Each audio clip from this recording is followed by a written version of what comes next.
कहानी का ये 23वां भाग देखने से पहले इसके पहले सभी भाग अवश्य देखें। भानु के आग्रह पर कुणाल उसे घुमाने लाया था। गोस्वामी दादा और भानु बोट की सवारी कर रहे थे और कुणाल धारा के साथ किनारे पर ही रुक गया था। धारा कुणाल से बोली, मुझे आपके लिए बुरा लगता है। कुणाल ने चौंक कर पूछा, क्यों? क्या हुआ? क्यों बुरा लगता है?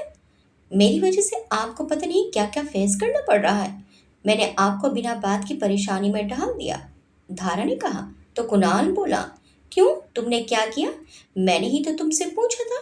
इसमें तुम्हारी कोई गलती नहीं है। धारा बोली, लेकिन बिना बात अपनी परेशानियों में आपको भी इन्वॉल्व कर लिया मैंने। कुणाल ने एक भरपूर नजर उसके मोहक चेहरे पर डाली। ताज़ा गुलाब की तरह उसका चेहरा कुछ कुछ सफ़ेद लग रहा था। घने घुंघराले बालों की लटें उसके गालों को चूम रही थी। उसके नेचुरल गुलाबी होठों को देखकर उसका गला सूखने लगा। उसकी बड़ी बड़ी आंखें भानु की बोट पर जमी थी। खामखा अपने को ब्लेम मत करो। तुमने मुझे मजबूर नहीं किया था, मैं खुद आया था। मैंने जिद की थी, उसने अपने ऊपर काबू करते हुए कहा। तुम्हारे लिए कुछ भी करने में मुझे खुशी मिलती है।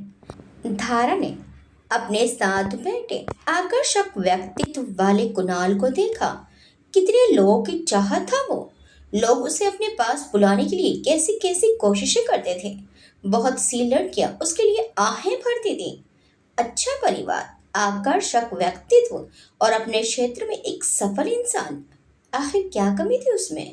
वो एक माहिर सर्जन था और उसके आगे पीछे घूमने वालों की कमी नहीं थी। पहले पार्टी और अब हॉस्पिटल के इनॉग्रेशन के फंक्शन में उसने देखा ही था कि वो कितनी तारीफों निगाहों से घिरा हुआ था।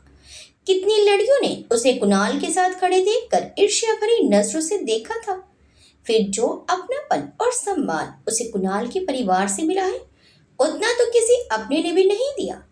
उसकी माँ बाबा काकू काकी उसे ही नहीं, भानु को भी बहुत प्यार से ट्रीट करते हैं। सब कुछ जानते हुए भी उन्होंने कभी उसे इंफीरियर महसूस नहीं करवाया।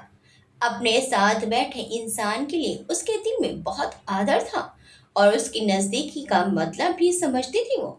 लेकिन अपने दिल का क्या करे जो आज भी अरिजीत के नाम पर धड़कता था। क्या उसकी पूरी जिंदगी इसी तरह अरिजीत का नाम लेते हुए और उसे याद करते हुए गुजर जाएगी?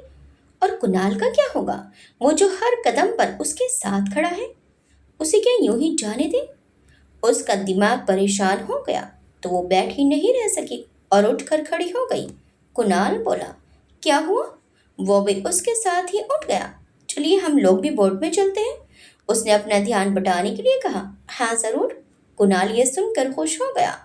इधर कोलाड में ही अरिजीत के लिए जो कॉटेज उन्हें लिया था, वो कबीर के पेरेंट्स के घर के बेहद नज़दीक था और उसके पेरेंट्स के घर से लगा हुआ छोटा सा स्कूल था जिसमें मुश्किल से 250-300 बच्चे थे। यह जगह सुरक्षा के लिहाज से बिल्कुल सही थी।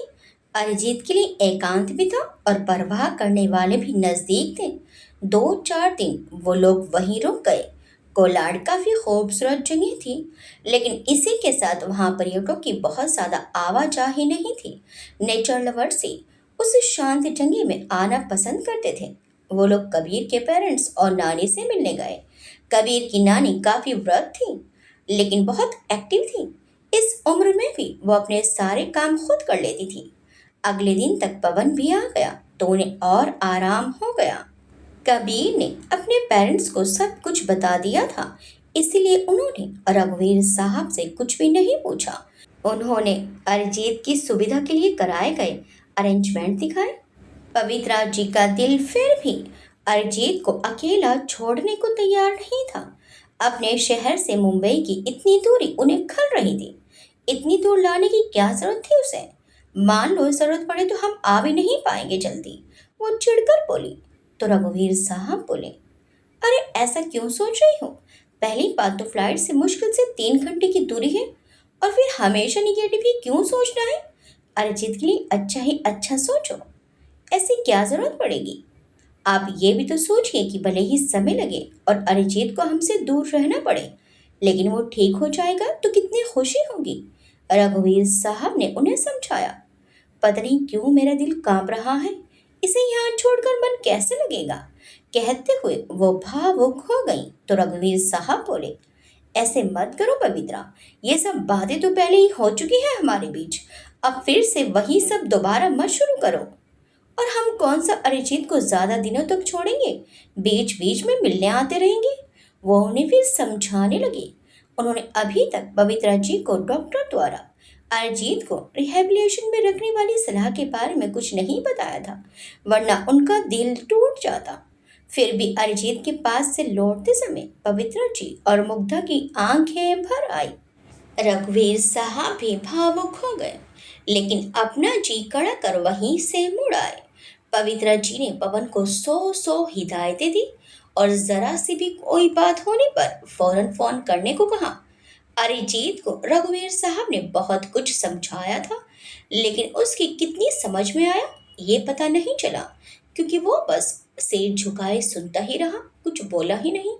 मून पैलेस पहुंचकर भी वो लोग बहुत बेचैन रहे। सुबह शाम और दिन में पता नहीं कितनी बार पवन से बात हो जाती थी। अरिजीत को फोन पर बात करने के लिए तैयार करना भी बड़ा मुश्किल था। कबीर भी इतना व्यस्त होने के बावजूद रोज ही अरिजीत का हाल चाल लेता रहता था।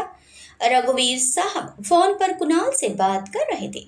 बेटा, पवन बता रहा था कि वो वहां भी घर में ही लेटा रहता है, किसी बात में दिलचस्पी नहीं लेता। वो निराश होकर कह रहे थे। तो कुणाल उन्हें समझाते हुए बोला, अभी तो ज्यादा समय नहीं हुआ है, परेशान मत होइए। अरिजीत जरूर ठीक होगा, बस थोड़ा पेशेंस रखिए। उनसे बात खत्म करने के बाद कबीर ने अपने माँ पापा से भी बात की। अरिजीत से संबंधित भी बातें हुई, उसने उन्हें भी समझाया। इधर कविता अपनी ससुराल में हमेशा बनी ठनी रहती थी और एक काम को हाथ नहीं लगाती थी। महेश ने सजी बनी अपनी पत्नी को देखा, उसे कविता की यही बात बहुत पसंद थी। खूब अच्छी तरह तैयार होकर रहती थी। घर में था भी कौन? महेश के रिश्ते की एक चाची अपनी बहू के साथ उन्हीं के घर में रहती थी। चाचा की तो मृत्यु हो चुकी थी और उनका बेटा फौज में नौकरी करता था। उसके ड्यूटी पर चले जाने के बाद घर में कोई काम करने वाला ना होने के कारण चाची और उनकी बहू महेश के घर आ जाते थे।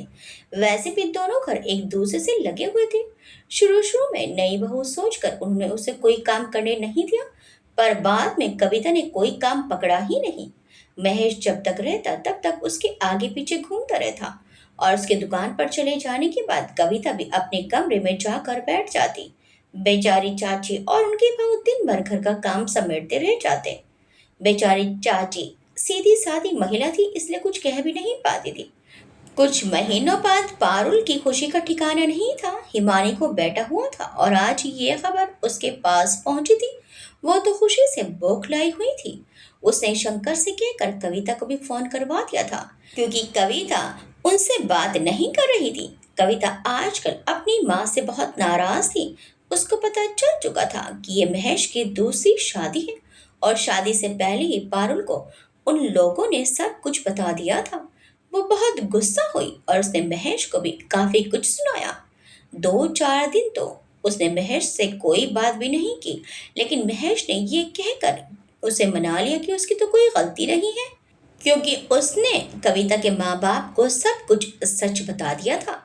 महेश उसका इतना ध्यान रखता था कि वो चाहकर भी महेश से नाराज नहीं रह सके, और वैसे भी महेश से रूठकर उसे अपनी माँ के पास जाना पड़ता, जो वो बिल्कुल नहीं चाहती थी। बाकी सब तो ठीक था, पर पारुल आजकल शंकर की वजह से बहुत परेशान थी। वो दिन भर यूं ही अपने दोस्तों के साथ घूमता फिरता था। उसका पढ़ाई में मन नहीं लगता था। पिछले साल तो वो फेल ही हो गया था और जैसे उसके लक्षण दिखाई दे रहे थे, इस साल भी उसका पास होना मुश्किल लग रहा था। बनीता ग्रेजुएशन के बाद बीएड करना चाहती थी। पारुल ने घर में उसकी शादी की बात छेड़ी तो उसने अपनी माँ से साफ कह दिया था कि वो आगे पढ़ाई करने शहर जाएगी, शादी ब्याह के चक्कर में नहीं पड़ेगी। केशव जी तो सबसे ही दुखी थे। उनकी बात कोई सुनता नहीं था, जिसकी जो मर्जी वो ही करता था। मून पैलेस में भी उनकी पहले जैसी पूछ नहीं रही थी। इधर अरिजीत किसी से बात करना ही नहीं चाहता था। बहुत जोर देने पर 2-4 बातों पर हूँ हाँ करके फोन काट देता। पवित्रा जी तो कई बार बात करते हुए रो देती, लेकिन उस पर कोई फर्क नहीं पड़ता। लगभग 15 दिन बीत गए, लेकिन अरिजीत जैसे का तैसा ही था। रघुवीर साहब भी निराश होने लगे थे। पवन उसे स्कूल की तरफ ले जाता था, लेकिन वो घर से निकलना ही नहीं चाहता था। एक दिन रघुवीर साहब ने कबीर को फोन करके अपनी निराशा जताई और उसे वापस बुलाने के बारे में कहा, तो कुणाल बोला, अंकल अभी थोड़े दिन और रुक जाइए, थोड़ा समय दीजिए उसे। एक दिन सुबह सुबह पवन अरिजीत को चेहरा डालकर बाहर बिठा गया था। वो उसका ब्रेकफास्ट भी बाहर सर्व करने के लिए टेबल लगाने लगा। रघुवीर साहब का निर्देश था कि वो अरिजीत को बेडरूम में ब्रेकफास्ट नहीं करने देगा, इसलिए उसने ये सब किया था। अंदर वो बाई से नाश्ता लगाने को कहने गया। अरिजीत थोड़ी देर अनमना सा बैठा रहा, फिर खड़ा होकर सामने फैली हरियाली देखने लगा। पास ही स्कूल से बच्चों के बोलने की आवाजें आ रही थी। छोटे साहब आ जाइए, पीछे से पवन ने आवाज लगाई। बाई टेबल पर नाश्ता लगा चुकी थी। वो धीरे धीरे चलता हुआ आया और कुर्सी पर बैठ गया। बेमन से वो फोर्क उठाकर फलों की प्लेट में घुमाने लगा। साहब कॉफी लेंगे या जूस? बाई फिर पूछ रही थी। कॉफी ले आओ। अरिजीत को कोई जवाब ना देते देखकर पवन ने कहा, ये खाना बनाने वाली बाई भी कबीर के परिवार द्वारा अरेंज की गई थी। उन्होंने ही अपनी जान पहचान वाली अधेड़ उम्र की औरत काजल को अरिजीत का खाना बनाने के लिए रखा था। नाश्ता करने के बाद वो अपने कमरे में नहीं गया, बल्कि वहीं बैठा रहा। पवन चुपचाप अंदर गया और फिर अपना नाश्ता लाकर वहीं जमीन पर बैठकर खाने लगा। पहली बार अरिजीत ने अपने कमरे से निकलकर बाहर ध्यान दिया था। इतने में एक बॉल आई और आकर उनके कंपाउंड में गिरी। अरिजीत चौंक कर उठ खड़ा हुआ। थोड़ी देर में बाहर गेट से बच्चों की फुसफुसाहट सुनाई दी। पवन अपनी प्लेट रखकर बाहर की तरफ गया। दो छोटे बच्चे उसे देखते ही गेट के पास आ गए। काका हमारी बॉल दे दो। वो उसे देखते ही उछकने लगे। कोई बॉल वॉल नहीं मिलेगी, किसी के लग जाती तो? पवन अक्खड़ लहजे में बोला। ऐसे कैसे लग जाएगी, छोटी सी बॉल है, दे दो ना। बच्चे भी कम नहीं थे। ये कोई खेलने का टाइम है, स्कूल क्यों नहीं गए? पवन गुस्से से बोला। हम स्कूल नहीं जाते हैं, यहीं बकरियां चराने आते हैं। बोल दे दो, फालतू टाइम खोटी क्यों कर रहे हो? बड़े वाले बच्चे ने चिढ़कर कहा। पवन ने पीछे मुड़कर अरिजीत की तरफ देखा तो वो उन्हीं की तरफ देख रहा था। वो वहां पड़ी है तुम्हारी बॉल, ले लो जाकर। उसके हाथ गंदे थे, इसलिए गेट खोलते हुए बोला। दोनों बच्चे गेट खोलते ही तोड़कर बॉल की तरफ भागे। उनमें बॉल पहले पकड़ने की होड़ लगी थी। आराम से। पीछे से पवन चिल्लाया। उसे लगा कि कहीं छोटे साहब गुस्सा ना होने लगे, लेकिन अरिजीत चुपचाप उन लड़कों को देखता रहा। बाय काका, बाय भैया। बॉल उठाकर दोनों लड़के चिल्लाते हुए भागते दौड़ते बाहर निकल गए। अरे गेट तो बंद करके जाओ। पवन की झुंझुलाहट देखकर अरिजीत के होंठों पर हल्की सी मुस्कान आ गई। पवन ने गेट बंद किया और अपनी प्लेट उठाकर अंदर चला गया। अरिजीत आस पास देखने लगा। गांव के छोटे छोटे घरों के बीच कुछ कुछ मल्टी स्टोरीज बिल्डिंग बनने लगी थी। मुंबई से नजदीक होने की वजह से ये गांव काफी डेवलप था। अचानक उसका सिर चकराने लगा और वहीं पास पड़ी हुई कुर्सी पर बैठ गया। खाना ना खाने की लापरवाही ने उसके स्वास्थ्य पर काफी गहरा असर डाला था और उसका शरीर पहले की तरह सुदृढ़ नहीं रह गया था।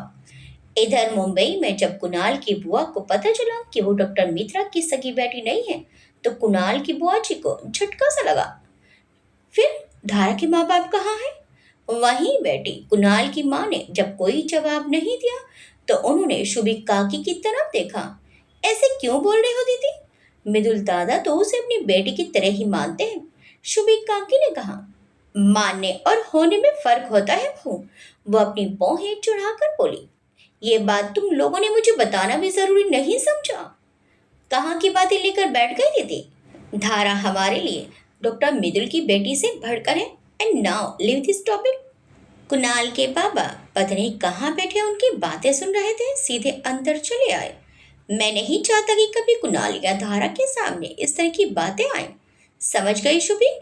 उन्होंने गंभीर स्वर में कहा। जी दादा।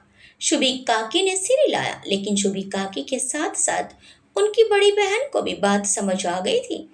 कुणाल की माँ ने अपने चेहरे की मुस्कान छिपाने के लिए मुंह नीचे झुका लिया। उनके मुंह पर फैली कड़वाहट उनके भाई तो नहीं देख पाए, लेकिन शुभी काकी ने देख लिया था। धारा दार्जिलिंग वापस लौट आई थी। कुणाल का हॉस्पिटल ज्वाइन करने से पहले उसे भानु और डॉक्टर साहब से भी बात करनी थी। पहले भी उसने बात की थी। वो चाह रही थी कि डॉक्टर मृदुल और भानु भी मुंबई शिफ्ट हो जाए, जिससे उन दोनों को और धारा को भी अकेला ना रहना पड़े। लेकिन डॉक्टर मृदुल को प्रकृति की संगत में दूर मुंबई जैसे शहर रहना पसंद नहीं था, इसलिए उन्होंने मना कर दिया था। वैसे भी मन ही मन वो यही सोचते थे कि धारा को तो कुणाल से विवाह के बाद उसके साथ रहना ही है, फिर क्यों वो अपना घर छोड़कर जाए। भानु की पढ़ाई भी दार्जिलिंग में अच्छे खासे चल रही है, तो उसे भी बिना बात क्यों डिस्टर्ब करना। जब आगे पढ़ाई के लिए उसे कहीं बाहर जाना पड़ा तब देखा जाएगा। धारा डॉक्टर मृदुल और भानु को अपने साथ कोलाड ले जाने के लिए मना रही थी, लेकिन डॉक्टर मृदुल ने तो मना कर दिया, तो अब धारा भानु को मना रही थी, पर वो भी कोलाड जाने के लिए तैयार नहीं था। दीदी, मुझे तो यही अच्छा लगता है, वहां पर कोलाड में तो पता नहीं कोई अच्छा स्कूल होगा कि नहीं, भानु ने लेटे लेटे कहा। तो धारा बोली, तो मुंबई में पढ़ना, वहां तो बहुत अच्छे स्कूल हैं। भानु बोला, लेकिन क्या फायदा होगा, तुम कोलाड में रहोगी और हम लोग मुंबई में, वहां भी तो अकेले ही होंगे, इससे तो यही ज्यादा अच्छा है। धारा बोली, मैं हर वीकेंड पर आ जाया करूंगी, मुंबई ज्यादा दूर थोड़ी है। भानु उदास स्वर में बोला, मुझे यही ज्यादा अच्छा लगता है दीदी। लेकिन वो रुकते हुए बोली, तुम मेरे बिना रह लोगे क्या। भानु बोला, क्यों, दादा हैं तो उन्हें भी अकेला नहीं छोड़ सकते। धारा ने कहा, दादा को क्यों अकेला छोड़ेंगे, वो भी हमारे साथ रहेंगे। दीदी, मैं यही रहना चाहता हूँ दादा के साथ, गोस्वामी दादा के साथ। भानु उसकी तरफ देखता हुआ बोला, लेकिन भानु मैं तुम्हारे बिना कैसे रहूंगी। धारा बेबसी भरे स्वर में बोली, दीदी तुम इतनी परेशान क्यों हो रही हो, एक दो साल बाद तो मुझे भी निकलना ही पड़ेगा आगे पढ़ाई के लिए, फिर अभी से बार बार स्कूल चेंज करने से क्या फायदा। दादा भी अपना घर छोड़कर नहीं जाना चाहते और गोस्वामी दादा भी नहीं जा पाएंगे। धारा को भानु को इतनी समझदारी से बात करते देखकर मन ही मन अच्छा लग रहा था। डॉक्टर मृदुल को अकेला छोड़कर तो वो भी नहीं जाना चाहती थी, लेकिन भानु के बिना वो कितने दिन रह पाएगी ये वो भी नहीं जानती थी। कोलाड में अरिजीत की कॉटेज में अगले दिन सुबह के नाश्ते के समय हल्की फुल्की फुहार सी पड़ रही थी। बाई ने ब्रेकफास्ट अंदर ही लगा दिया था। अरिजीत नाम भर का नाश्ता करके अपने आप ही बाहर आ गया। बाहर की घास भीगी हुई थी, गीली घास में उसके पैर भीग गए थे, लेकिन फिर भी बाहर अच्छा लग रहा था। वो बाहर आकर कॉटेज के गेट पर खड़ा हो गया। उसने देखा कल वाले बच्चे बाहर हल्की बारिश में भीगते हुए एक दूसरे के पीछे भाग रहे थे। उसको गेट पर खड़ा हो देखा तो वो उसके पास आ गए। भैया, कुछ खाने को दे दो, भूख लगी है। वो गेट की दूसरी तरफ झूलने लगे। ए, क्या कर रहे हो, भागो यहाँ से। पवन पता नहीं कब पीछे आ खड़ा हुआ। काका, कुछ खाने को दे दो, सुबह जल्दी आ गए थे हम बकरी लेके, छोटा वाला लड़का बोला। पवन ने अरिजीत की तरफ देखा जो चुपचाप खड़ा था। भैया, कह दो ना काका से, रोटी बिस्कुट कुछ भी दे दो, छोटा भाई फिर से बोला। बड़ा लड़का चुप खड़ा उन दोनों की शक्ल देख रहा था। अरिजीत ने हल्के से आंख से इशारा किया और अंदर जाने लगा। पवन अंदर से एक पैकेट बनाकर खाने का सामान ले आया। आज बॉल से नहीं खेल रहे हो, पवन उन बच्चों से पूछने लगा। बॉल खो गई। दोनों की आंखें खाने का सामान देखते ही चमक उठी। पवन ने पूछा, कहाँ खो गई तुम्हारी बॉल। बड़ा लड़का बोला, पता नहीं, बहुत ढूंढा लेकिन मिली ही नहीं। अच्छा अच्छा, लो गेट खोलकर अंदर आ जाओ और अंदर बरामदे में बैठकर खा लो, कहकर पवन ने उन्हें पैकेट पकड़ा दिया। दोनों खाने का सामान हाथों में संभाल कर बरामदे में जमीन पर बैठ गए और खाने लगे। लग रहा था कि वो लोग बहुत भूखे थे। काका, हम बाहर की सफाई कर देंगे, बड़ा लड़का बोला। क्यों, पवन ने पूछ लिया। आपने हमें इतना सारा खाने को दिया है, हम यहाँ की सफाई कर देंगे, और भी कोई काम हो तो बता देना, वो बड़ी जिम्मेदारी से बोला। अरिजीत वहीं बड़ी कुर्सी पर बैठा उन्हें देखता रहा और उनकी बातें सुनता रहा। पवन बोला, तुम रहने दो, मैं कर लूंगा।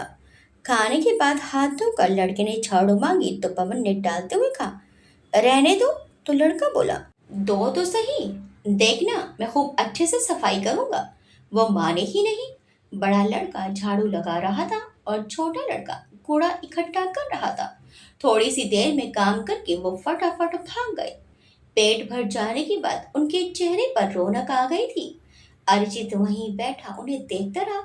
दोनों भाई बाहर घास वाले मैदान में जाकर फिर एक दूसरे के पीछे भागते हुए खेलने लगे। अगले दिन वो फिर हाजिर थे। गेट बजने की आवाज पर जब पवन बाहर गया तो उन्हें देखकर मुस्कुरा दिया। लड़कों ने अभिवादन किया। नमस्ते काका, पवन ने पूछ लिया।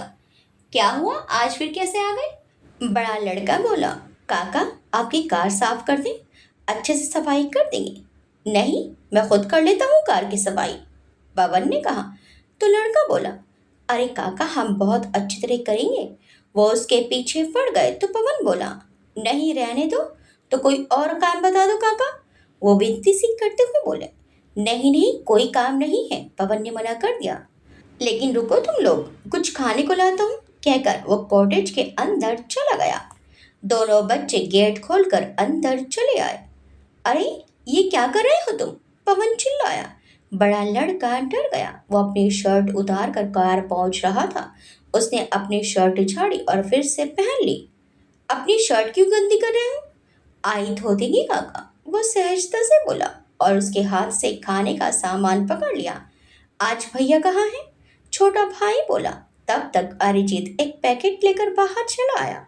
उसमें 6 नई बॉल चमक रही थी। उस बॉल के पैकेट को देते हुए अरिजीत बोला, ये तुम्हारे लिए, कहकर उसने छोटी वाले बच्चों को पैकेट पकड़ा दिया। कल ही उनकी बातें सुनकर उसने पवन से पास की दुकान से गेंद का पैकेट मंगवा लिया था। सच में? देख भाई कितनी सुंदर बॉल है, वो खुशी से उछलने लगा। थैंक यू भैया, वो लड़का मुस्कुराया तो अरिजीत भी मुस्कुरा दिया। पढ़ते क्यों नहीं हो? उसने बड़े भाई से पूछा। पढ़ता था 4th क्लास तक, बाबू मर गए तो आई ने स्कूल भेजना बंद कर दिया, वो सामान्य स्वर में बता रहा था। ये सुनकर अरिजीत की आंखें टपटपाई। अनायास ही उसे भानु की याद आ गई। कैलाश जी के गांव के बाहर जब वो मिला था तब की उसकी दुर्दशा, फटे कपड़े, मेला चेहरा सब याद आने लगा। भानु के साथ ही उसे धारा याद आई। दिल में एक टीस सी उठी और वो अपने आंसू छुपाते हुए लड़खड़ाते कदमों से अपने बेडरूम में घुस गया। आंसू का जैसे बांध सा टूट पड़ा। आंखों से लगातार आंसू बहते रहे और वो मुंह छुपाए अपने बेड पर पड़ा रहा। पता नहीं रोते रोते कब उसकी आंख लग गई। कबीर के पेरेंट्स हर बात का ख्याल रख रहे थे। वो पवन और बाई काजल से अरिजीत के बारे में जानकारी लेते रहते थे। वो उसकी कॉटेज पर आते जाते नहीं थे कि अरिजीत कोई दबाव ना महसूस करे, लेकिन उसके दिनचर्या और स्वास्थ्य के बारे में पूरा ध्यान रखते थे। पवन ने जब बताया कि अरिजीत ने उन बच्चों के लिए बॉल्स मंगाई है तो वो लोग बहुत खुश हुए और उन्होंने फौरन ये खुशखबरी रघुवीर साहब और पवित्रा जी को बताई तो पवित्रा जी की आंखें छलक उठी। आखिरकार अरिजीत ने जिंदगी की तरफ कुछ रेस्पॉन्ड किया था। वो तो ऐसा विरक्त हो गया था कि अपने आसपास किसी की मौजूदगी से भी बेखबर हो गया था। उन्होंने पवन को फोन किया तो उसे स्पष्ट निर्देश दिए कि वो उन बच्चों का आना बंद ना करे। क्या पता उन्हीं की वजह से अरिजीत अपनी सामान्य जिंदगी की तरफ लौट आए। भैया आप भी हमारे साथ खेलो ना। अरिजीत लकड़ी की बनी चारदीवारी पर हाथ टिकाए खड़ा था कि छोटा भाई मोनू बोला। अरिजीत बस धीमे से मुस्कुरा दिया। आपको क्रिकेट पसंद नहीं है? बड़े भाई मुकुंद ने पूछा। पसंद है, अरिजीत संक्षिप्त शब्दों में बोला। आ जाओ फिर हमारे साथ खेलो ना। अरे बच्चों जाओ तुम खेलो, छोटे साहब को परेशान मत करो, पवन ने बच्चों को समझाते हुए कहा। दोनों बच्चे बॉल लेकर दौड़ते हुए घास के मैदान में चले गए। अरिजीत वहीं खड़ा होकर उन्हें देखता रहा। मन तो उसका कर रहा था कि वो चाहे खेले या ना खेले लेकिन बच्चों के पास चला जाए, लेकिन उसके पैर ही नहीं उठ रहे थे। छोटे साहब, मुग्धा बेबी का फोन है। पवन अंदर बजता हुआ फोन उठा कर ले आया था। अरिजीत फोन लिए हुए चेयर की तरफ बढ़ गया। हेलो, उसने फोन अपने सामने पड़ी टेबल पर रख दिया और उसका स्पीकर ऑन कर दिया। हाँ बोलो मुग्धा, उसने थकी हुई आवाज में कहा। भाई, आप कैसे हैं?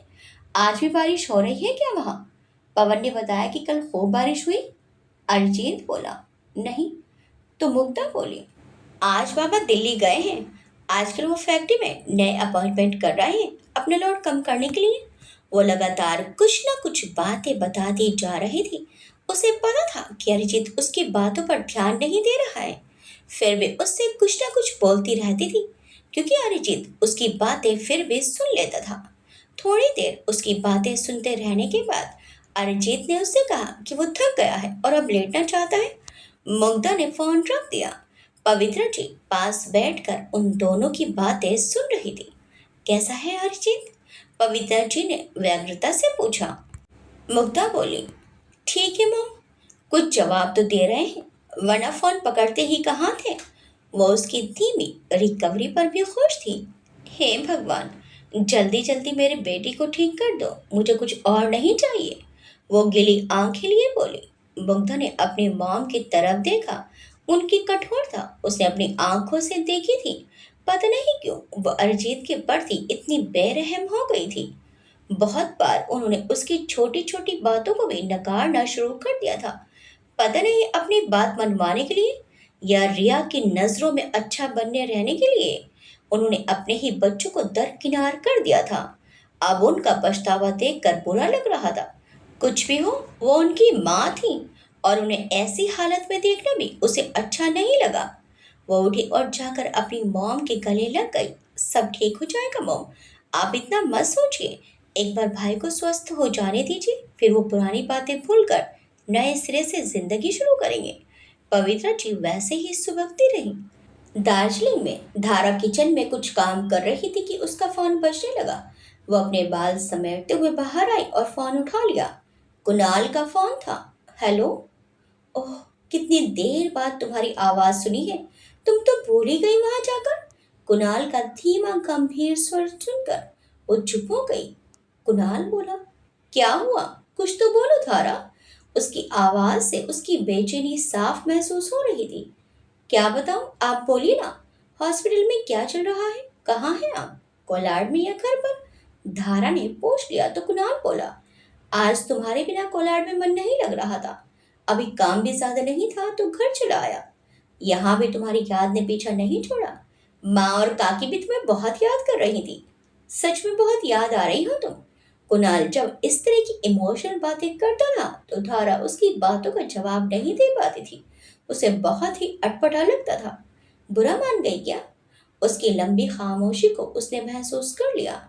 अच्छा ये बताओ, भानु कैसा है? अंकल क्या कर रहे हैं? वो उसे नॉर्मल करने के लिए दूसरी बातें करने लगा। धारा उसके साथ बात कर ही रही थी कि भानु वहां चला आया और कुणाल ने भानु की आवाज सुनकर उससे बात करने को कहा। तो धारा भानु को फोन पकड़ाकर वापस किचन में चली गई। कुणाल ने भानु से बात करने के बाद अपना फोन बंद किया और बेड पर सीधा होकर लेट गया। उसके ख्याल अभी भी धारा के इर्द गिर्द भटक रहे थे। इतने दिन हो गए थे लेकिन धारा अभी भी उसके साथ सहज होकर बात नहीं करती है। पहले तो फिर भी वो उससे बातें करने लगी थी, लेकिन जब से उनकी एंगेजमेंट हुई है तब से वो और ज्यादा झिझकने लगी है। पता नहीं क्या अंजाम होगा उसके प्यार का। उसने गहरी सांस ली और अपनी आंखों पर हाथ रख लिया। क्या कभी धारा के दिल में भी उसके लिए कुछ होगा, या वो यूं ही प्यार के नाम पर अपनी भावनाओं को बेमोल करता रहेगा? ये सोचकर उसका दिल धड़क उठा। अब तो उसका परिवार भी इन सब में शामिल हो गया है। अगर कल को किसी वजह से धारा ने अपनी राह बदली तो उसके साथ उसका परिवार भी बिछड़न का दुख सहेगा। इधर कोलाड में अनजाने ही अरिजीत को उन दोनों बच्चों का इंतजार रहने लगा था। उन्हीं की वजह से तो वो रोज ही गेट पर खड़े होकर उनको देखता रहता। वो बच्चे अपनी बकरियां तो चराते ही रहते थे, अरिजीत के पास आकर उससे खूब बातें करते। अरिजीत बस उनकी बातें सुनकर मुस्कुराता रहता था। उसकी दवाइयों और थेरेपी से ज्यादा असर अरिजीत पर उन मासूम बच्चों की बातें कर रही थी। पवन भी उन बच्चों को खाने पीने के लिए अच्छी अच्छी चीजें देता रहता था।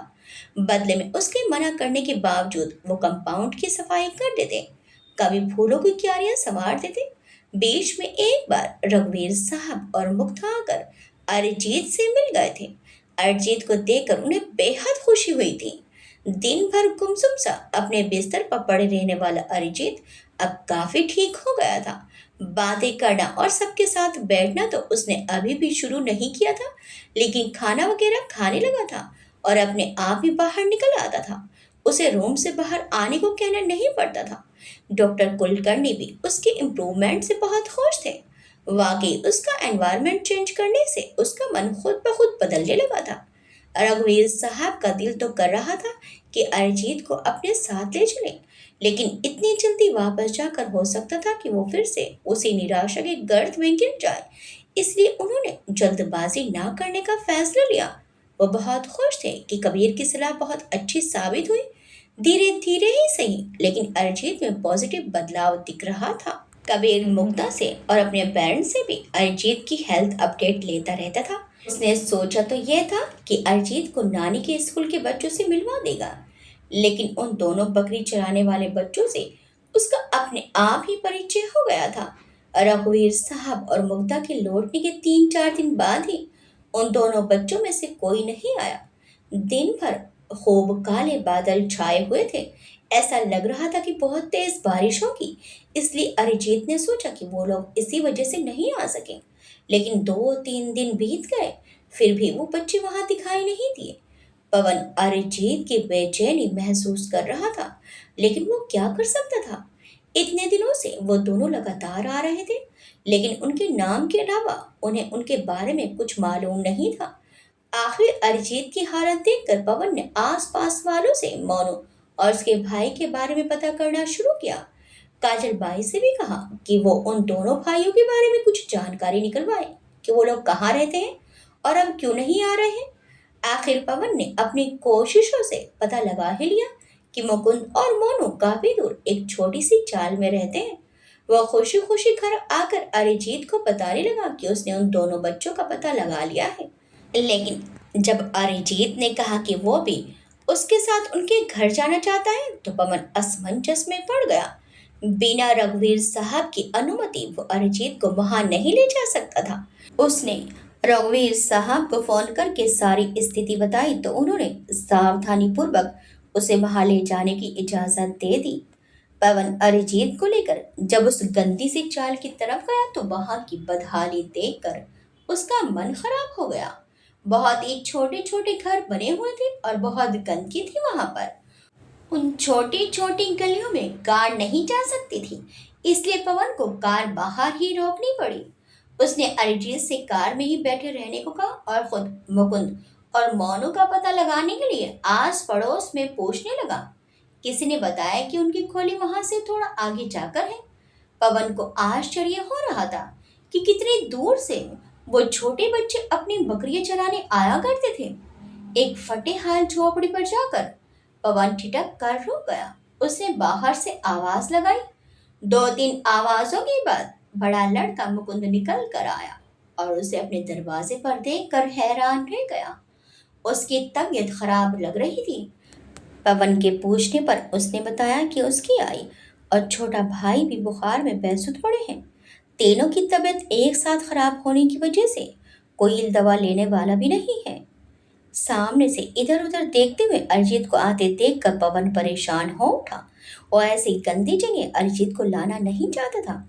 अरिजीत ने पास आकर सारी बातें सुन ली थी। उसने पवन को अंदर घुसकर उनका हाल देखने को कहा। पवन ने अंदर पैर रखा तो देखा मुकुंद का छोटा भाई और माँ तेज बुखार में बेहोश से पड़े हैं। बाहर कई लोग इकट्ठा हो गए थे। पवन ने बाहर निकलकर सारी स्थिति अरिजीत को बताई। उन्हें डॉक्टर को दिखाना होगा। अरिजीत ने कहा, चलिए मैं आपको घर छोड़ाऊं, फिर इन लोगों को हॉस्पिटल ले जाऊंगा। पवन ने कहा तो अरिजीत बोला, लेकिन उनकी तबीयत कहीं ज्यादा खराब ना हो जाए। फिर क्या करें छोटे साहब। पवन अरिजीत को यहाँ गंदी सी चाल मिलाकर पछता रहा था। अरिजीत बोला, इन लोगों को ले चलो, इन्हें जल्दी से जल्दी डॉक्टर को दिखाया जाना चाहिए। पवन बोला, लेकिन छोटे साहब वो लोग तो बेहोश से पड़े हैं। रुकिए, मैं किसी की मदद मांगता हूँ। पवन ने सामने खड़े तमाशबीन लोगों से मदद करने को कहा। आखिरकार 2-3 लोगों की मदद से उन लोगों को दूर खड़ी कार तक पहुंचाया गया। और पवन ने आसपास हॉस्पिटल का पूछकर कार सड़क पर दौड़ा दी। पास ही एक नया हॉस्पिटल था। उसने उस हॉस्पिटल की तरफ गाड़ी मोड़ दी। वो हॉस्पिटल कुणाल का ही हॉस्पिटल था। मुकुंद की तबीयत फिर भी ठीक थी, लेकिन उसकी माँ और मोनू तो बुखार में तप रहे थे। हॉस्पिटल की बिल्डिंग के सामने पहुंचकर पवन ने कार रोक ली और डॉक्टर का पता करने कार से उतर आया। पवन हॉस्पिटल के गेट से अंदर घुसा और उसने वहां के स्टाफ को अपने साथ लाए बच्चों के बारे में बताया। मोनू और उसकी माँ की स्थिति ऐसी नहीं थी कि वो वहां खुद से चलकर आ सकते, इसलिए वहां का स्टाफ उनके लिए स्ट्रेचर लेकर आया। थोड़ी सी पूछताछ के बाद उन्हें एडमिट करने को कहा तो अरिजीत से पूछकर पवन ने सहमति जता दी। फौरन ही तीनों को एडमिट करके दवाई वगैरह शुरू कर दी गई। चलिए अब आपको घर छोड़ाऊं, पवन ने असुविधाजनक तरीके से बेंच पर टिके अरिजीत से कहा। वह भी इतनी ही भाग दौड़ में थक गया था। अपने शरीर और स्वास्थ्य को नेग्लेक्ट करने की वजह से वो जल्दी थक जाता था। डॉक्टर्स को बोल दो कि उनका ठीक तरह से ट्रीटमेंट करें और पैसे वगैरह की चिंता ना करें। सारे बिल्स हम लोग पे करेंगे। अरिजीत ने जाते जाते पवन को बोलने को कहा। जी छोटे साहब। पवन बाहर निकल गया। अपने कॉटेज पर पहुंचते ही वो थक कर लेट गया और फिर पता नहीं कब गहरी नींद में सो गया। पवन ने फोन करके सारी स्थिति रघुवीर साहब को बताई तो उन्होंने भी उन्हें उन लोगों की पूरी देखभाल के निर्देश दिए। इधर धारा की पैकिंग हो गई थी। उसको अकेले ही जाना पड़ रहा था। डॉक्टर मिथुन ने उसे समझाया था कि अभी इतनी जल्दी सबको वहां जाने की जरूरत नहीं है। भानु भी मन लगाकर पढ़ाई कर रहा है। बार बार स्कूल चेंज करने से उसकी पढ़ाई पर बुरा असर पड़ेगा। फिर वो लोग तो कोलाड में रह ही नहीं पाएंगे। भानु को स्कूल की वजह से उन्हें मुंबई रहना पड़ेगा और धारा को अपने काम की वजह से कोलाड में। इससे अच्छा है कि वो लोग यहीं रहें। धारा बुझे मन से कोलाड के लिए निकल गई। अपने भाई और डॉक्टर मिथुन को छोड़कर उसका जाने का बिल्कुल मन नहीं था। कुणाल ने हॉस्पिटल में 2-3 1-2 रूम सेट बनवा रखे थे, जहां डॉक्टर्स जरूरत पड़ने पर रह सकते थे और रेस्ट कर सकते थे, क्योंकि हर एक का डेली अप डाउन करना संभव नहीं था। धार ने सोचा था कि कुणाल को फोन करके बता दे कि वो वहां पहुंच रही है, लेकिन फिर उसने सोचा कि वो देर रात तक पहुंच पाएगी और सुबह तो कुणाल आ ही जाएगा, तो बिना बात उसे परेशान करने से कोई फायदा नहीं है। कहीं ऐसा ना हो कि उसे लेने के लिए वो बिना बात रात में ही मुंबई से चल पड़े। कुणाल का ख्याल आते ही उसकी धीमी आवाज उसके कानों में गूंजने लगी। कई बार मन करता है कि कुणाल को इस तरह की बातें करने को मना कर दे। सब कुछ जानते हुए भी वो इस तरह की बातें क्यों करता है? उसके दिल में उसके लिए जो भी विशेष आदर है, उसकी वजह से वो उससे कुछ कहने में हिचक जाती है, वरना शायद कह भी चुकी होती। आते समय धारा के साथ साथ भानु और डॉक्टर मितुल की आंखें भी भीग गई थी। भानु पता नहीं किस मन से वहां ही रुक गया, नहीं तो उसके बिना रह ही कहाँ पाता था। शुरू शुरू में जब वो कोलकाता चली गई थी तो गोस्वामी दादा रोज ही उसकी शिकायत करते थे कि वो ठीक से खाता नहीं है और उदास रहता है। और मेरे छोटे से भाई, जल्दी मैं तुम्हें अपने पास बुला लूंगी। उसने गहरी सांस लेकर अपनी आंखें मूंद ली। शाम के समय पवन ने अरिजीत से हॉस्पिटल जाने की इजाजत मांगी, ताकि ये पता चल सके कि उन लोगों की तबीयत कैसी है। अकेले जाओगे क्या? उसने पूछ लिया। जी छोटे साहब, अभी बाइक खाना बना रही है, उसके लौटने से पहले आ जाऊंगा, पवन ने विनम्रता से कहा। अरिजीत बोला, ठीक है, उनके खाने पीने के लिए भी कुछ ले जाना। पवन ने हामी में सिर हिलाया। जी। अरिजीत फिर बोला, चलो फिर बाई को कह दो कि खाना बनाकर अपने घर निकल जाएगी, बारिश हुई तो फंस जाएगी। जी छोटे साहब। पवन और कुछ बोल नहीं पाया। अरिजीत कुछ सोचता हुआ बैठा रहा। पवन किचन में काजल बाई से बात कर रहा था। अचानक उसे पता नहीं क्या सूझा। वो पैरों में स्लीपर डालकर रूम से बाहर निकल आया। सुनो पवन, मैं भी तुम्हारे साथ चलूंगा, वो बोला। लेकिन छोटे साहब, आप क्यों परेशान हो रहे हैं? मैं देख आऊंगा और जो भी जरूरत होगी उन्हें वो भी देख लूंगा। अरिजीत ने स्थिर दृष्टि से उसे देखा तो वो सब पका गया। मैं इसलिए कह रहा था, बादल बहुत बुरी तरह घिरे हुए, कभी भी जोर की बारिश शुरू हो सकती है। ऐसा लग रहा है कि एक बार बारिश शुरू हुई तो घंटों नहीं रुकेगी। वो धीरे धीरे रुक रुक कर बोला। सामान ले लिया तुमने? अरिजीत ने पूछा। वो उन्हें आने से मना करना चाहता था, लेकिन उसकी हिम्मत नहीं हुई।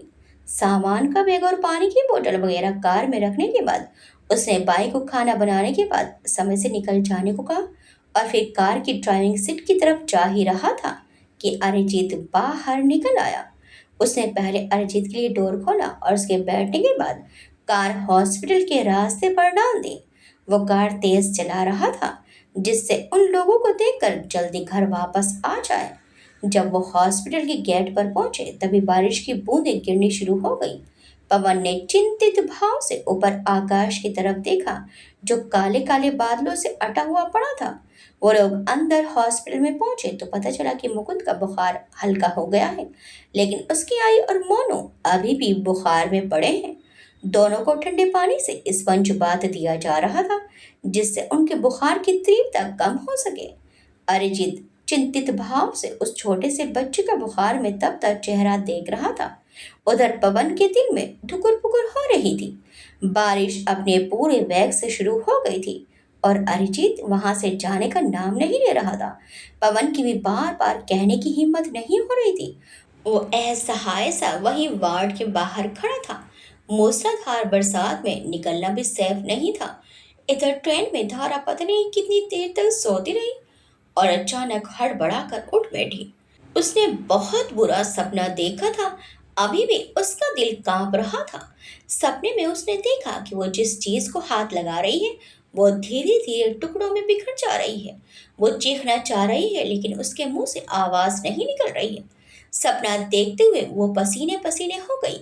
हे भगवान, अब कोई परेशानी नहीं देना, मेरे अपने को सुरक्षित रखना। उसने आंखें मूंद कर मन ही मन कहा।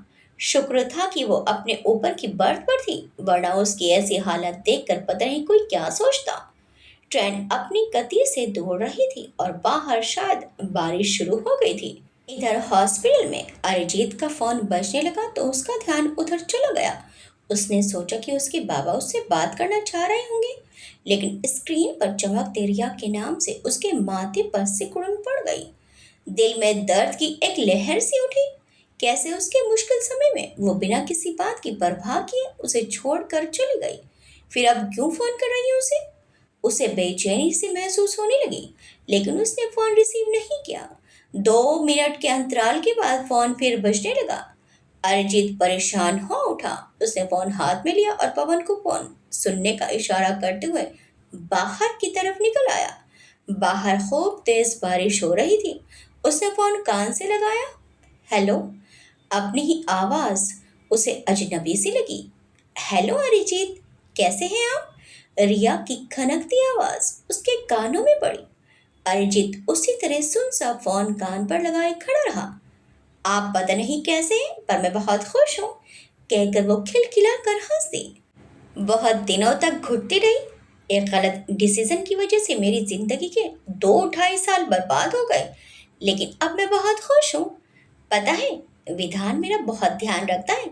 उसका साथ पाकर मुझे समझ आया कि प्यार क्या होता है। वो बहुत खुश थी। उसकी बातें सुनकर अरिजीत के दिल में दर्द की एक तीव्र लहर उठी। उसे धोखे में रखकर वो प्यार की पिंगी लेती रही और अब उसे ही अपने प्यार के किस्से सुनाकर खुश हो रही है। रिया आगे बोली, हम यहाँ बहुत ऐशो आराम में नहीं हैं, लेकिन फिर भी बहुत खुश हूँ मैं। विधान मुझसे बहुत प्यार करता है। अरिजीत, सुन रहे हैं ना आप? देखो, आप भी अपने लिए किसी को ढूंढ लो। अरिजीत, मैं प्रेग्नेंट हूँ। जल्द ही मेरा और विधान का अंश मेरी गोद में होगा। हम जल्द ही शादी करने वाले हैं। मैंने आपको इसलिए फ़ोन किया है कि मैंने हमारे डिवोर्स के पेपर आपके एड्रेस पर भेज दिए हैं। विधान का दोस्त सब कुछ हैंडल कर लेगा। आप बस उन पेपर्स पर साइन कर दीजिएगा। म्यूचुअल कंसेंट में जल्दी ही तलाक हो जाएगा। हेलो अरिजीत, आप सुन रहे हो ना? वो बोलती जा रही थी। उसकी बातें सुनकर फोन अरिजीत के हाथों से फिसल कर नीचे जा गिरा। उसके कानों में रिया की हंसी गूंज रही थी। उसी पल उसकी आंखों में धारा का आंसू से भरा चेहरा उभरा और उसे लगा कि उसे कुछ भी दिखाई नहीं दे रहा है। ऐसी लड़की के लिए मॉम ने धारा को मुझसे दूर कर दिया। वो बेइरादा ही बाहर निकल आया। बारिश के थपेड़े उसके चेहरे पर पड़ रहे थे, लेकिन उसे जैसे होश ही नहीं था। वो अपने दिल में उठते हुए शोर में कुछ भी नहीं सुन पा रहा था। डगमगाता हुआ वो सड़क पर चलता जा रहा था। बारिश इतनी तेज थी कि कुछ भी दिखाई नहीं दे रहा था। अचानक वो किसी तेज चलती कार से टकराया। ब्रेक्स की तेज आवाज वातावरण में गूंज उठी। एक चीख की आवाज आई, फिर सब कुछ अंधेरे में डूब गया। बारिश इतनी तेज थी कि कुछ लोगों ने जोर से टकराने और चीख की आवाज सुनी थी, फिर भी एकदम से समझ नहीं पाए कि क्या हुआ। जब कार थोड़ा पीछे होकर एकदम से भाग छूटी तो उनका ध्यान पीछे पड़े खून से लथपथ मानव शरीर पर पड़ गया। वो लोग अपनी फोन की लाइट वगैरह जलाकर रोड की तरफ भागे, लेकिन किसी ने भी घायल को उठाने या देखने की कोशिश नहीं की। वो सारे आपस में कार के महक और किस रंग की कार ने टक्कर मारी यही चर्चा कर रहे थे। पवन इंतजार करते करते अरिजीत को देखने आया तो उसने बारिश में भीगते भीड़ लगाए लोगों को देखा। किसी ने बताया कि एक्सीडेंट हो गया है, लेकिन उसे अरिजीत को ढूंढने की जल्दी थी, इसलिए वो हॉस्पिटल में घूमकर उसे ढूंढने लगा। उसने टॉयलेट्स वगैरह की तरफ जाकर देखा तो उसे वहां कहीं भी अरिजीत नहीं दिखाई दिया। पवन परेशान हो गया। अगर अरिजीत अकेला कहीं चला गया तो उस रघुवीर साहब से जबरदस्त डांट पड़ेगी। उसने सोचा कि नीचे भीड़ लगाए लोगों को देखकर अरिजीत भी तो कहीं वहीं नहीं खड़ा हो गया, इसलिए वो भी जल्दी से उस भीड़ के पास पहुंच गया। अरिजीत भीड़ में भी नहीं था। पवन अब बहुत परेशान हो उठा। वो वहां से वापस पलट ही रहा था कि उसने देखा कि दो तीन लोग उस एक्सीडेंट वाले व्यक्ति के फोटो खींच रहे थे। उन लोगों के साथ ही उसकी नजर भी उस चेहरे पर जम गई। अरिजीत को खून से लथपथ रोड पर पड़ा देखकर उसकी जान ही निकल गई। छोटे साहब, वो जोर से चीखा। भीड़ को धकेलता वो फौरन उसके पास पहुंचा। उसके हाथ पैर कांप रहे थे। कोई मदद करो, अंदर ले चलो इन्हें, वो बिलखता हुआ बोला। लोग वैसे ही भीड़ लगाए हुए खड़े थे। अंदर जाकर स्ट्रेचर को बोलो, वो फटी आवाज में चीखा तो एक आदमी हॉस्पिटल की तरफ दौड़ा। खून का तालाब सा बन गया था। बारिश के पानी में खून का रंग खुल गया था। थोड़ी देर में ही अरिजीत को इमरजेंसी में एडमिट कर लिया गया। हॉस्पिटल में हड़बड़ी मच गई थी। पवन ने अरिजीत को उठाया था, इसलिए उसके सारे कपड़े खून से रंग गए थे। वो वैसे ही रोता हुआ डॉक्टर्स को अरिजीत को प्राथमिक उपचार देता हुआ देखता रहा। देखिए, हम फर्स्ट एड तो दे रहे हैं, उनकी देखभाल भी करेंगे जितना संभव होगा, लेकिन हमारा हॉस्पिटल अभी नया है, इतनी सुविधाएं नहीं है, फिर इनकी हालत काफ़ी सीरियस है, आपको इन्हें मुंबई ले जाना होगा, ऑन ड्यूटी डॉक्टर ने दबे स्वर में कहा। पवन अब बहुत सा उनका मुंह देखता रह गया। वो अभी तक शौक में था। इनका खून काफी बह गया है, सर में चोट लगी है। अभी तो हम खून रोकने की कोशिश कर रहे हैं, लेकिन सुबह उन्हें दूसरे बड़े हॉस्पिटल में शिफ्ट करना पड़ सकता है, वो उसे सजग करते हुए बोला। अब पवन को होश आया। उसे रघुवीर साहब को सूचित करना पड़ेगा। वो वहां से हटा, लेकिन फोन पर उन लोगों को क्या बताएगा, ये सोचकर उसकी रुलाई छूट गई। रोते सिसकते उसने फोन करके रघुवीर साहब को सूचित किया तो पहले तो रघुवीर साहब उसकी अस्पष्ट आवाज की वजह से बात समझ ही नहीं सके। अरिजीत के एक्सीडेंट के बारे में सुनकर उन पर सख्ता सा छा गया। वो अभी अभी फैक्ट्री से आए थे। 2 दिनों से वहां भी बहुत तेज बारिश हो रही थी। क्या बकवास कर रहे हो? वो कैसे? उनके मुंह से पूरे शब्द भी नहीं निकल पा रहे थे। रूपाली पवित्र जी को बताकर कि साहब आ गए हैं। उनके रूम से लौट रही थी कि रघुवीर साहब की बिगड़ती हालत देखकर घबरा गई। वो फौरन मुग्धा के रूम में पहुंची और मुग्धा को जाकर बताया। सुनते ही मुग्धा भागती हुई आई तो अपने बाबा के चेहरे को देखते ही उसे एहसास हो गया कि कोई बुरी घटना घटी है। सबसे पहले दिमाग अपने भाई की तरफ ही गया। वो लगभग कर उनके पास पहुंची और घबरा कर बोली, क्या हुआ बाबा, भाई तो ठीक है? मुग्धा को अपने सामने देखकर रघुवीर साहब ने खुद को संभालने की कोशिश की। हाँ हाँ, लेकिन उनकी कोशिश नाकाम हो गई। उनका चेहरा, उनकी आंखें उनके शब्दों का साथ नहीं दे रही थी। आप इतने परेशान क्यों हैं? क्या फैक्ट्री में कुछ हुआ है? रूपाली, जाओ पानी लेकर आओ, उसने रघुवीर साहब के पास बैठते हुए कहा। तब तक पवित्रा जी भी पास आ चुकी थी। क्या बात हो गई? मुग्धा, क्या हुआ? बाबा की तबीयत तो ठीक है, वो पास आते हुए बोली। पवित्रा जी को देखकर उन्होंने अपने आप को संभालने का प्रयत्न किया। उन्हें पता चल गया तो पता नहीं क्या कर बैठेंगी।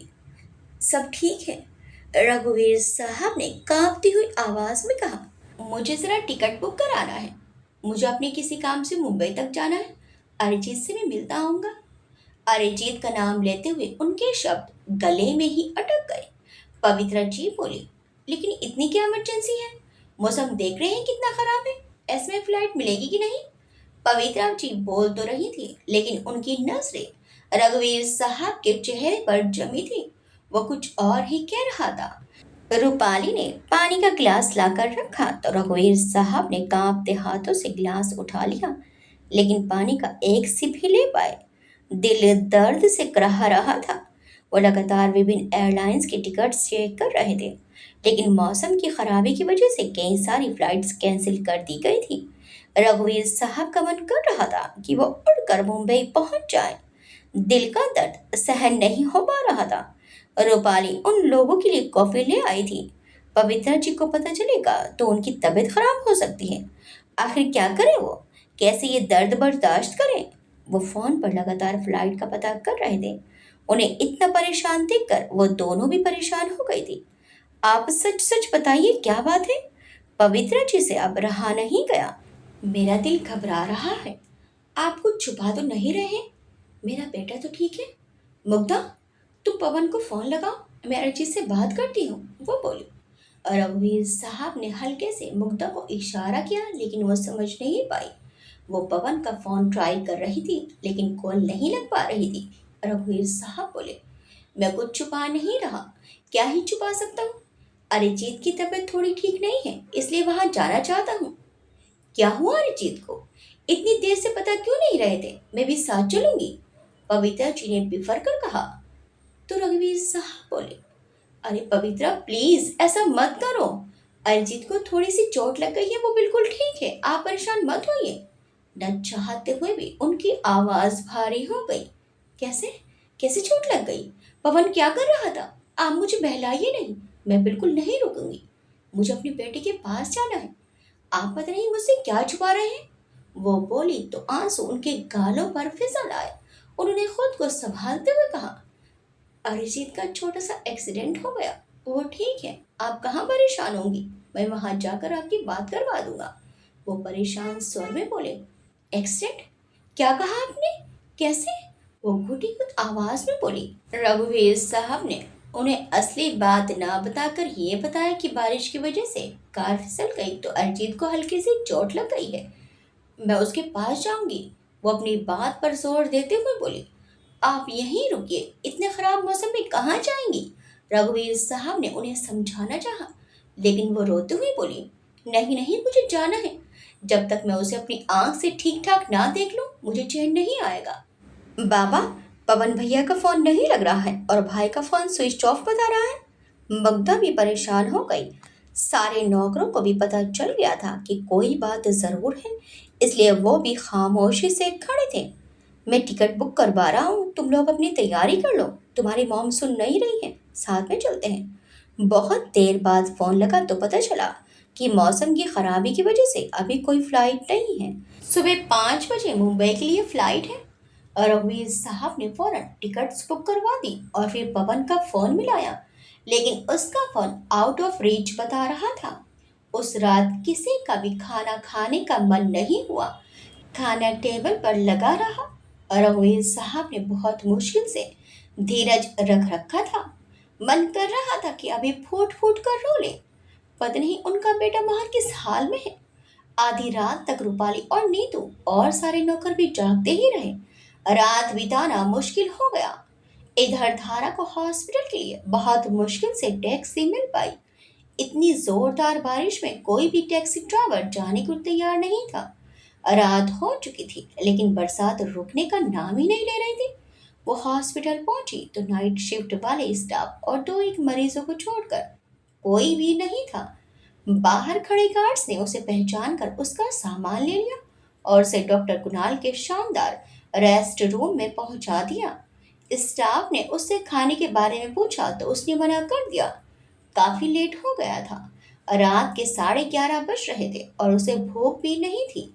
कपड़े वगैरह चेंज करके वो निकल ही रही थी कि उसके लिए गर्मा गर्म कॉफी भिजवा दी गई। हालांकि उसका कुछ खाने पीने का मन नहीं था, लेकिन वो मना नहीं कर सकी। डॉक्टर मृदुल और भानु को छोड़कर आने की वजह से उसका मन बहुत उदास था। उसे ट्रेन में हल्की नींद में देखा गया, अपना सपना याद आ गया तो वो और भी बेचैन हो उठी। हल्के हल्के सिप लेते हुए वो अपने विंडो के शीशे से बाहर देखती रही। बाहर अभी भी खूब तेज बारिश हो रही थी। कॉफी का कप रखकर वो अपने रूम से बाहर निकल आई। उसने सोचा कि वो हॉस्पिटल का एक राउंड लेकर फिर सो जाएगी। कुणाल से बात हो गई थी, वो सुबह 9:30 बजे तक आ जाएगा। कल से उसके जीवन का एक नया अध्याय शुरू हो जाएगा। अपने मन में सोचती हुई वो आगे बढ़ रही थी। सभी लोग उसे पहचान कर उसका अभिवादन कर रहे थे। उसने रिसेप्शन पर जाकर हॉस्पिटल में एडमिट मरीजों के बारे में जानकारी ली। सब कुछ ठीक ठाक था। नाइट ड्यूटी पर डॉक्टर श्रद्धा और डॉक्टर सुदीप पांडे तैनात थे। धारा बोली, ओके, मैं जरा डॉक्टर पांडे से मिल लूं। वह मुस्कुराकर डॉक्टर सुदीप पांडे के कैबिन की तरफ मुड़ने लगी तो रिसेप्शनिस्ट ने पीछे से आवाज देकर कहा, अरे हाँ मैम, आज हॉस्पिटल के सामने एक एक्सीडेंट हो गया था। यंग लड़का है, क्रिटिकल कंडीशन है। ओह, कौन है? धार ने सहानुभूति भरे स्वर में कहा, जी लोकल नहीं है, यहाँ आया हुआ था। हालात गंभीर हैं, मुंबई रेफर करना पड़ेगा। कल सुबह तक देखिए घर वाले भी आ जाएंगे उसके। धारा को सुनकर बहुत बुरा लगा। इस तरह की घटनाएं उसे हमेशा से ही बहुत बुरी लगती हैं। जरा सी चोट से यूं ही लोगों की जान चली जाती है। अक्सर एक्सीडेंट के बाद लोगों की लापरवाही के कारण से एक्सीडेंट केस के हॉस्पिटल पहुंचने में देरी की वजह से लोगों की कीमती जान चली जाती है। एक्सीडेंट में आकस्मिक मौत ही नहीं होती, बल्कि उनसे जुड़े कई लोगों की जिंदगी उजड़ जाती है। पता नहीं कितने लोगों की जिंदगी प्रभावित होती है। लेकिन अच्छा हुआ कि इस इंसान का एक्सीडेंट हॉस्पिटल के सामने हुआ और उसे त्वरित सहायता मिल गई, वरना उसकी जान बचाना मुश्किल हो जाता। मन ही मन में वह सोचती हुई आगे बढ़ गई। डॉक्टर सुदीप पांडे अपने कैबिन में नहीं थे। बाहर मिली नर्स ने बताया कि वो इस समय उस एक्सीडेंट केस वाले युवक के पास आईसीयू में है। धारा उधर ही बढ़ गई। नर्स के साथ जब वो कमरे में जाने लगी तो पवन डॉक्टर समझकर उठकर खड़ा हो गया। वो बिना उस पर नजर डाले अंदर चली गई। धारा का रहन सहन पहले से काफी ज्यादा बदल गया था और रहती थी अब भी सादे तरीके से थी, लेकिन अच्छी देखभाल और अच्छी शिक्षा दीक्षा ने उसमें काफी परिवर्तन ला दिया था। एक अलग किस्म की अविभाज्यता उसके व्यक्तित्व में झलकने लगी थी। पहले तो वो केवल सुंदर लगती थी, लेकिन अब बहुत ही गरिमामय और शानदार दिखने लगी थी। हेलो डॉक्टर, कैसी कंडीशन है आपके पेशेंट की? उसने सिर हिलाकर डॉक्टर सुधीर का अभिवादन करके पूछा। वह गंभीर भाव से वहीं खड़े पेशेंट की पल्स चेक कर रहे थे। उनके चेहरे पर से होती हुई उसकी नजर पट्टियों में लिपटे अरिजीत पर पड़ी। अरिजीत को देखते ही धारा को ऐसा लगा कि मानो आसमान टूट पड़ा हो। उसकी सांसें रुकने लगी। एक पल को लगा उसकी जान ही निकल जाएगी। उसके मुंह से चीख सी निकली, अरिजीत! आंसू बेसाख्ता उसके गालों पर फिसल आए। अरिजीत! वो डॉक्टर को ढकेलते हुए उसकी तरफ बढ़ी। ऐसा लग रहा था कि वो अपने होश में ही नहीं है। आगे क्या होगा? क्या अरिजीत ठीक हो जाएगा? क्या अरिजीत धारा को देख पाएगा? क्या पवित्र जीत धारा से मिल पाएगी? जब कुणाल को अरिजीत के बारे में पता चलेगा तो वो क्या करेगा? क्या वो धारा और अरिजीत को एक साथ देख पाएगा? पवित्रा जी को जब कोलाड में धारा के होने के बारे में पता चलेगा तो वो क्या करेंगी? देखिए इस कहानी के अगले भाग में। आपको ये कहानी कैसी लगी हमें कमेंट्स करके ज़रूर बताइएगा। वीडियो अच्छी लगी तो वीडियो को लाइक शेयर सब्सक्राइब करना मत भूलिएगा। मिलते हैं इस कहानी के अगले भाग में। Till then bye bye.